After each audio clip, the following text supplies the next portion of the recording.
नमस्ते friend, welcome back to my channel. Friend, आप लोग कैसे हैं? मैं चल रही हूँ ब्लॉक मैं देखिए मेन सड़क से नहीं जा रही हूँ, थोड़ी अपने दूर खेत है, गोभी लगा है, उसी को क्रॉस करके रोड से बस पकड़ूंगी क्योंकि आज मेरा स्कूटी ख़राब है और मैं चल रही हूँ। जो दीदी ने ट्रेनिंग दी है, हम लोग को प्रशिक्षण दिया है, बहुत अच्छी दीदी हैं और खेल में इतना अच्छा समझा गई हैं।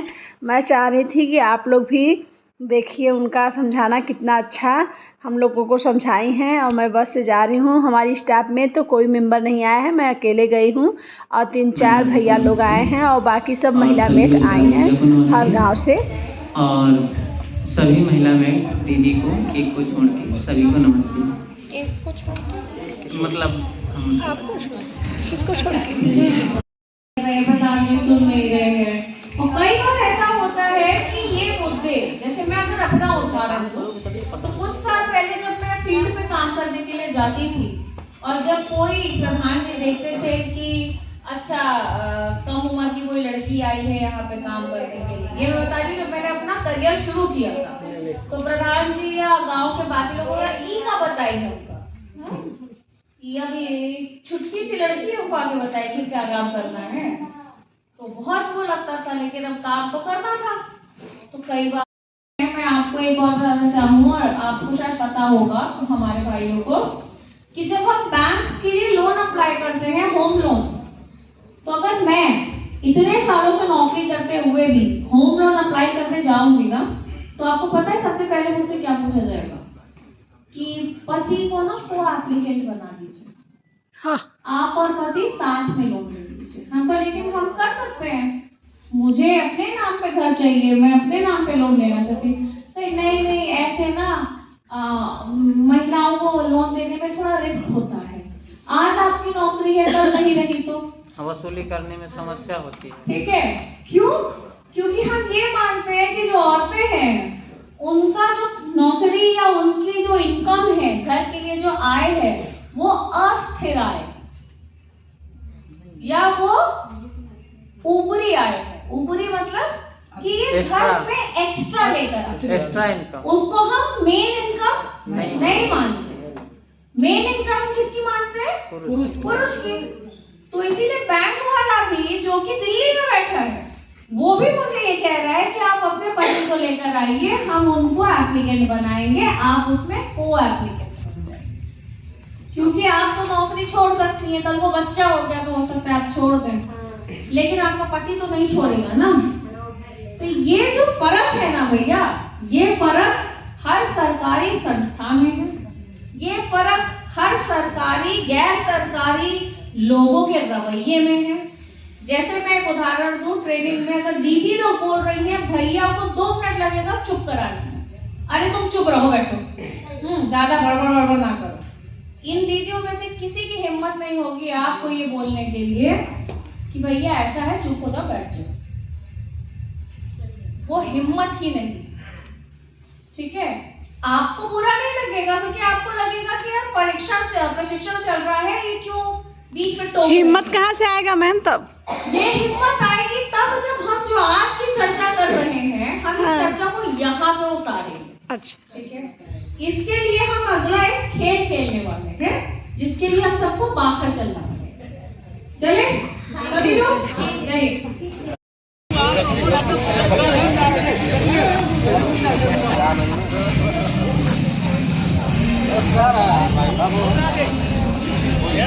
तो लग जा रहे हैं ना हम लोग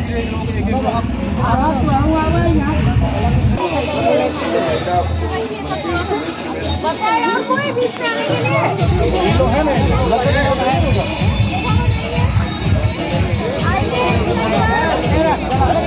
लेकिन हम चिल्लाएंगे, आवाज अंदर आएगी, नहीं चलेगा ना यहाँ।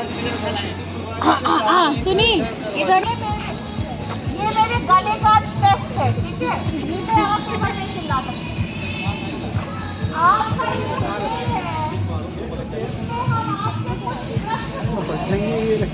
और आपको उन प्रश्नों के लिए, यदि उस प्रश्न का उत्तर आपके लिए हाँ है तो आप एक कदम आगे आएंगे, और अगर आपके लिए उस प्रश्न का उत्तर ना है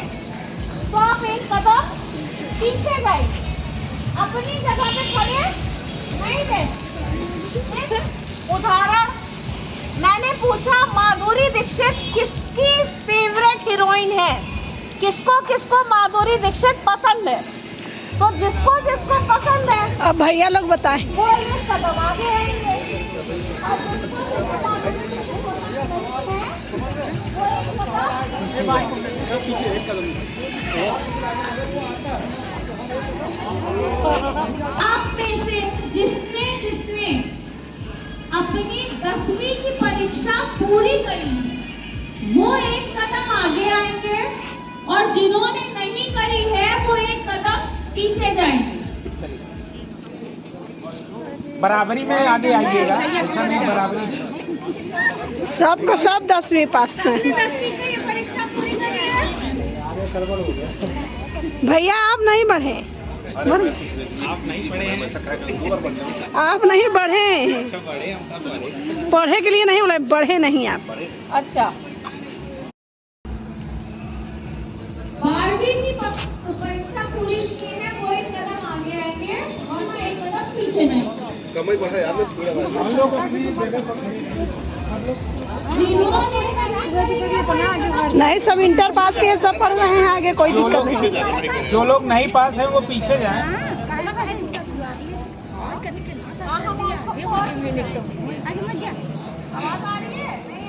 नाटक पूरा किया है, ये भी अच्छी वो एक कदम आगे आएंगे, यदि आपने नहीं किया है तो एक कदम पीछे जाएंगे। दिखा गया जो नहीं किया है रील नहीं बनाओ। बना था भैया, बना था। अरे वहाँ पीजी भी बढ़ाएंगे। हे पीजी हम डाकिया हुए पीती। ठीक है, आप में से जितने लोगों ने पढ़ा स्नातक पूरा किया है, MA, MSc, MTech, MCom, वो एक कदम आगे आएंगे, जिन्होंने नहीं किया है वो एक कदम पीछे जाएंगे। इसमें से महिला कोई नहीं की। अच्छा, ये मैं भैया परा स्नातक पीजी, जिन्होंने नहीं किया है वो पीछे जाएंगे। पीजी वाले इतने लोग हैं, कई लोग हैं। सही गए तो हैं पीछे, पीछे पीछे वाली लाइन, ये वाली लाइन ना, अपने इनके साथियों के साथ खड़े हो जाइए। जिनके पास अपने नाम पे कोई संपत्ति है, जमीन, मकान, बकरी घर, गाय घर, कोई ऐसी संपत्ति, वो एक कदम आगे आएंगे, वरना एक कदम पीछे जाएंगे। अपने नाम पे, पति के नाम पे, पापा के नाम पे, ससुर जी के नाम पे नहीं होगी। जिनके अपने नाम पे घर या जमीन है वो एक कदम आगे आएंगे, वरना एक कदम पीछे जाएंगे। आप में से जिनके पास अपने नाम पर दुपहिया वाहन है, खुद के नाम पर स्कूटी, मोटरसाइकिल, वो एक कदम आगे आएंगे, वरना एक कदम पीछे जाएंगे। इसके बाद हम आपको छत पे चढ़ा देंगे। जिनके पास नहीं है वो एक कदम पीछे जाइए। आप में से जो अपने परिवार के बड़े निर्णय मतलब इस साल खेती में फसल कौन सी होगी, बिटिया की शादी किस घर में होगी, घर कहाँ बनेगा, जमीन कहाँ खरीदी जाएगी, ऐसे निर्णय जो कि अपने जीवन काल में इंसान एक ही बार ले रहा होता है। ठीक है, आप में से जो लोग ये निर्णय स्वतंत्र तौर पे ले सकते हैं वो एक कदम आगे आएंगे, वरना एक कदम पीछे जाएंगे। अब आप कहाँ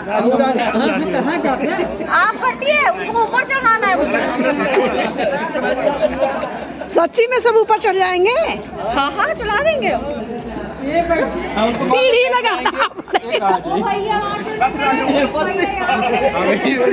नहीं, सब आगे बढ़े, अपने में लाइन में खड़े अब ये जितने सबसे आगे जो भैया लोग हैं वो हाथ उठाएं एक बार।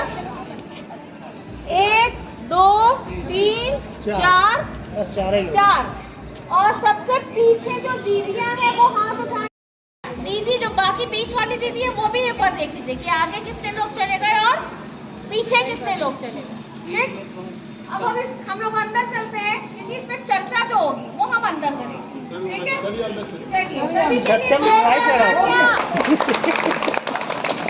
भैया आगे थे, वो वाले भैया आगे थे, तो दीदी सिर्फ एक ही आगे थी और भैया हमारे 4 आगे थे। ठीक है, अच्छा अब ये जो अंतर था, ये अंतर था, थोड़ा इस पे विचार करें कि ये अंतर क्यों था, आपको क्या लग रहा है? पहली बात तो ठीक है, हाँ हाई स्कूल में भी कुछ पीछे चले गए, लेकिन तब भी इंटर तक तो थोड़ा सा 19-20 साल, स्नातक में थोड़ा फर्क आया और परास्नातक में तो सभी छट गए, सिर्फ पुरुष जो थे हमारे साथी वो आगे गए। अच्छा ये फर्क क्यों था?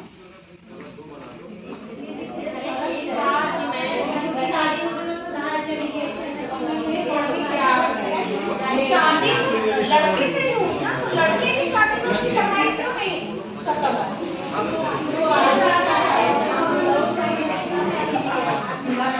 हम अपने शादी में 10 क्लास में, हमारी मैडम तो 9th में आई होती है कि नहीं? अच्छा अब ये जो नहीं कर पाती इसके पीछे जुड़े क्या क्या कारण है, क्यों नहीं भेजा जाता उनको? जैसे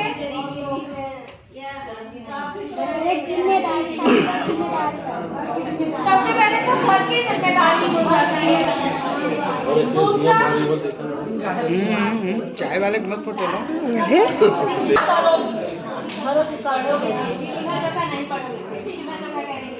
अच्छा एक और भी इसमें चीज जुड़ी कि एक मानसिकता है कि ज्यादा पढ़ी लिखी लड़की घर पे अगर आएगी तो काम नहीं करेगी, और सबको अपने हिसाब से चलाने का कोशिश करेगी, है कि नहीं? इसीलिए जब लड़की को हम पसंद करते भी जाते हैं तो हम क्या करते हैं, अगर बहुत पढ़ी लिखी नहीं, मैं अपना उदाहरण देती हूँ, तो मेरी जिस परिवार में शादी हुई है उस परिवार, ठीक है, बड़ा बेटा जो मेरे जेठ हैं और मेरे हस्बैंड ने पढ़ाई करी है बीटेक MNNIT इलाहाबाद से, तो हमारी मुलाकात इलाहाबाद में ही हुई क्योंकि हम भी पढ़ाई करते थे। और उनके भैया ने अपने ही गांव राजस्थान में पढ़ाई करी है, उनके बड़े भाई ने, जबकि उन्होंने LLB करी। लेकिन जब उनके लिए लड़की खोजने जाने लगे तो सबने एक ही चीज बोला, सुना, बहुत पढ़ी लिखी बहू मत लिया है। ठीक है, तो यही हुआ कि वो लोग गए, जबकि मेरे ससुर जी रेलवे के अच्छे 2nd क्लास ऑफिसर्स में से, वो चाहते तो एक अच्छे रेलवे फैमिलीज में कहीं शादी कर सकते, लेकिन वो लोग गांव से एक लड़की को लेकर आए जिसने कभी स्कूल, अब उसके पीछे मानसिकता क्या, तो एक गांव में कहावत है, बेटा वो गो पतोहियो गो। तो ज्यादा सटेगी नहीं, इसलिए उनको ला के शादी कर दी। अब वो बच्ची थी जब उसकी शादी हुई, ठीक है, और हम दोनों में 7 साल का फर्क है उम्र का। मैं देवरानी हूँ लेकिन मैं 7 साल बड़ी हूँ, और वो मेरी जेठानी है लेकिन मुझसे 7 साल छोटी है। अच्छा अब ये जो फर्क है, इस फर्क ने सिर्फ एक चीज घर पे बढ़ा दी, कलेश। कलेश कैसे बढ़ा कि भाई मैं पढ़ी लिखी थी, तो जब मैं घर पहुंची तो मेरे तौर तरीके थोड़े अलग थे। मेरा कहना था कि अब आप बुढ़ी हो गई हैं, भाभी का समय भी तो, अब इस समय के साथ तो सभी बुढ़ाते हैं ना, हमको भाभी के लिए भी बच्चों को इतने समय से देख रही है, गाय भैंसे हैं, चूल्हा चौका है, सारा काम खुद क्यों करना, एक किसी को रख लो करने वाला, वो भी कर देगी, आपकी मदद हो जाएगी। तो उनके लिए ये क्या था, अरे पढ़ लिख कर आई है ना, इससे तो काम होगा नहीं, इसलिए ये कह रही पैसा खर्चा करा। तो हम सबसे पहले रोक कैसे लगाते हैं, सोच पे। सबसे पहला वार हम करते हैं किस पे, सोच पे कि इसको सोचने लायक ही मत छोड़ो। तो इसलिए हम क्या करते हैं, शिक्षा रोकते हैं। और ये बहुत बड़ा कारण है। यूपी में अमरोहा डिस्ट्रिक्ट नाम सुना है? अमरोहा मुरादाबाद के बगल में। अमरोहा डिस्ट्रिक्ट में उसी डिस्ट्रिक्ट के अंदर 5, जहां हम ट्रेनिंग दे रहे थे उससे 5 किलोमीटर दूर एक गांव था। और उस गांव में सामाजिक पंचायत ने नियम निकाला था कि 5वीं के बाद किसी भी लड़की को बाहर पढ़ने नहीं भेजेंगे। और अगर कोई माँ बाप पढ़ने भेज रहा है तो उसका सामाजिक बहिष्कार हो। हुक्का पानी बंद हुआ है। कुछ लोगों ने अपनी बेटी को पढ़ने के लिए बाहर भेजा तो उनको बंद कर रहा है। उनको गांव से 2023 में 9 साल की बच्चियों का विवाह होता है। बाल विवाह 9 साल की बच्चियों का कानून अपराध हो गया तो ठीक है। और ही नहीं, और सारी लड़कियों की 9 से 13 वर्ष के बीच में शादी कर दी। अब आप ये सोचिए कि जब हम इन अंतर की बात करते हैं तो ये अंतर शुरू उसी समय से हो जाता है। पढ़ाई, मेरा पहला प्रश्न क्या था? शिक्षा। और मेरे हर प्रश्न का एक मकसद था कि हर प्रश्न के द्वारा हम ये बताना चाहते थे कि आगे और पीछे होने का जो संदर्भ अंतर है ना, वो सिर्फ अवसरों से आता है। शिक्षा का अवसर मिला तो एक कदम आगे पहुंच बढ़ी मेरी कहीं तक तो एक कदम आगे निर्णय लेने में भागीदारी बढ़ी मेरी तो एक कदम आगे मेरे नाम पे कोई छोटी सी गई लेकिन संपत्ति हो गई तो हम एक कदम आगे। लेकिन होता क्या है कि जिस समाज में हम लोग हैं उस समाज का हमने निर्माण ऐसा किया है कि हमने एक वर्ग को इन सभी अवसरों से वंचित करके रखा। और इसके पीछे संगठित सिस्टम चल रहा है, संगठित तौर पे चलता है। बचपन से ज्यादा मत खिलाओ, ये ज्यादा खाएगी तो क्या हो जाएगी, मोटी हो जाएगी। घर का काम नहीं होगा, ब्याह कैसे होगा? ठीक है। इसको गरम मत खिलाओ, मासिक धर्म में इसको दिक्कत होगी कि नहीं? खेल के क्या करोगी, लड़का हो क्या, चलो अंदर सब्जी सीखो। तो ये अंतर तो बहुत शुरू से अपने घरों में कर देते हैं। और ये व्यवस्थित मैं इसलिए कह रही हूँ क्योंकि इसको तोड़ने का कोई तरीका नहीं। अभी तक कोई ऐसी नीति नहीं आ सकती जो इसको तोड़े। है क्या कोई नीति? आपके घर के अंदर कोई भेद कर सकता है नीतियों के माध्यम से? तो ऐसे में क्या वो निर्णय ले सकती है कि पति को घर से बाहर निकाल दे? तब क्या निकाल देना चाहिए? तो आपके नाम पे संपत्ति है, आपके नाम पे जमीन है, मान लो खेती की, लेकिन उसमें फसल कौन सी होगी इसका निर्णय तो ये नहीं ले पाएंगी ना। लेने ही नहीं दिया जाएगा, ले क्या नहीं करेंगे? ठीक, लेने देंगे भैया लोग? बिल्कुल लेने देंगे। चलिए अब सहमति हो रहा है। देखिए अब ना फिर से मैं बात कर रहे हैं, आप कर पा रहे हैं, आपने इस तरीके से इनमें से किसी को बात करते हुए देखा? जी नहीं देखा ना। जी उसके पीछे कारण है। सदियों से पीढ़ी दर पीढ़ी इनको ये सिखाया गया है कि तुमको कम बोलना, तुमको धीमे बोलना है, तुमको आज्ञा का पालन करना है, तुमको शिष्टाचारी रहना है, तुमको घर की परंपरा का निर्वहन करना है।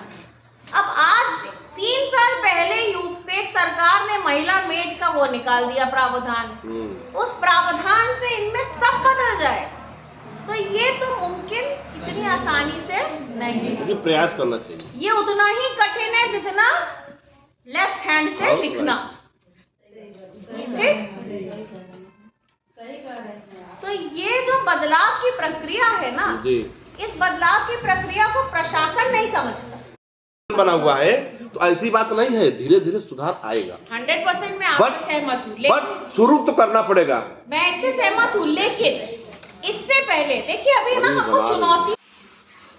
दीदी ने तो हमें खेल खेल में बहुत अच्छा चीज़ सिखा दी हैं। महिलाओं को ज़रूर पढ़ाना चाहिए, बच्चों को भी पढ़ाना चाहिए। हमारा जनरेशन पढ़ा लिखा होना चाहिए। और ये 15 मिनट का क्लिप आमिर खान का दिखाई हैं। बहुत ही समझदारी वाली बात ये एपिसोड में दिखाया गया है। हमें बहुत अच्छा लगा। फ्रेंड, आप लोग को ये वीडियो कैसा लगा हमें कमेंट में ज़रूर बताइएगा। कमेंट करके ज़रूर बताइएगा कि वीडियो कैसा। Okay guys, thank you. सत्यमेव जयते।